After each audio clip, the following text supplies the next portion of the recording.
Hello everyone and welcome back to another ant keeping video. I took a break through the winter, mainly because there just wasn't anything to update on, as most of my ants had slow growth during the winter months. But the spring is now in full swing now, so the ants have been becoming more active while temperatures rise. I'm hoping to film a vlog of the first anting trip of the year, like the desert anting video, so look out for that this or next month. Since I haven't uploaded in a while, this video will be a general update on how things have been going while I've been gone. First off, I have a brand new colony. They are a very familiar species to me, Pheidole navigans.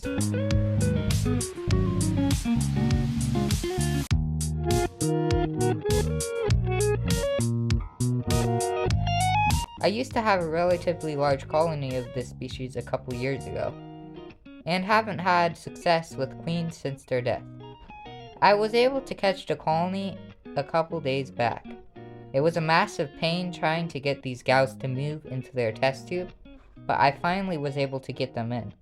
I tried to use the light method, covering the test tube to entice them to enter the darkness, and it worked after a day or so. Some of them escaped the holding container during this period, as the plastic container had a hole on the side. Despite this, I was able to secure most of the colony, including the queen, so they can now grow back to their previous numbers, with a good amount of brood. With my past experience, this tiny species is actually quite aggressive, and will take most food easily.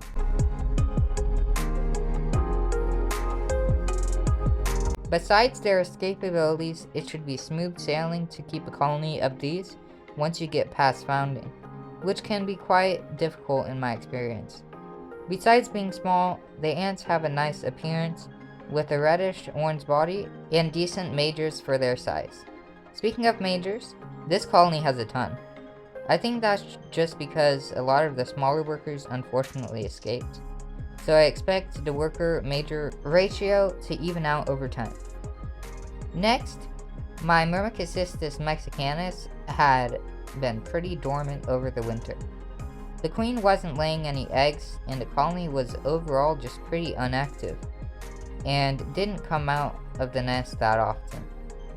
Because of this, you'll notice that there has been almost no growth over the winter. I'm not 100% sure why. I expected them to at least grow a little bit over the winter, but the queen just wasn't laying. I think this is pretty common among honeypots, as their queens can be quite problematic. I think spring triggered something in this queen, as she finally laid a new batch of eggs. Hopefully this trend will continue over time. Sometimes, species will lay eggs in batches, meaning that they will only lay a new batch when the previous batch has hatched into workers. This is common in Camponotus. I wonder if the same will happen with this queen. She seems pretty healthy, and I feel like I've fed them a good amount over the cold months, so I guess the lack of eggs was just due to the season and not the health of the colony.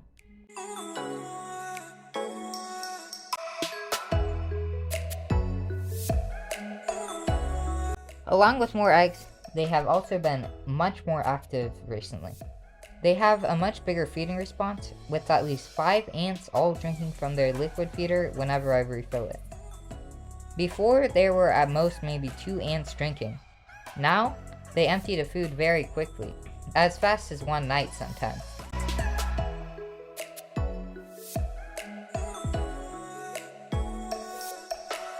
I'm trying to increase their food intake with the season change, so they will get a boost of energy and growth. The Crematogaster megamata have also had a boost with spring. The queen had her first eggs of the season around a month ago, and those eggs are now large larvae. Thankfully, this queen does not lay eggs in batches, as she has laid another batch after the first ones turned to larvae. They love their food, eating right away most times, and the queen even gets into the action. These past colonies have been doing well, but unfortunately, the Pheidole hyati recently have had a huge die-off. My theory is they were the first couple generations that died off naturally, as Pheidole workers don't live too long, as litter of as little as 3 months sometimes. The problem with this colony is the queen has just not been laying. I give them plenty of food and make sure that their water is always full, but this queen will simply not lay eggs. Sometimes queens are just stubborn with eggs. She did so well in founding, probably the best of all of my Pheidole, but once she hit around 20 workers, she hasn't laid any eggs since. They are now down to 5 workers with lots of dead ones in the outworld. Hopefully this colony can recover. Anyways, that should wrap up today's video. I will upload more now since my ants are more active. See you guys later, and peace out.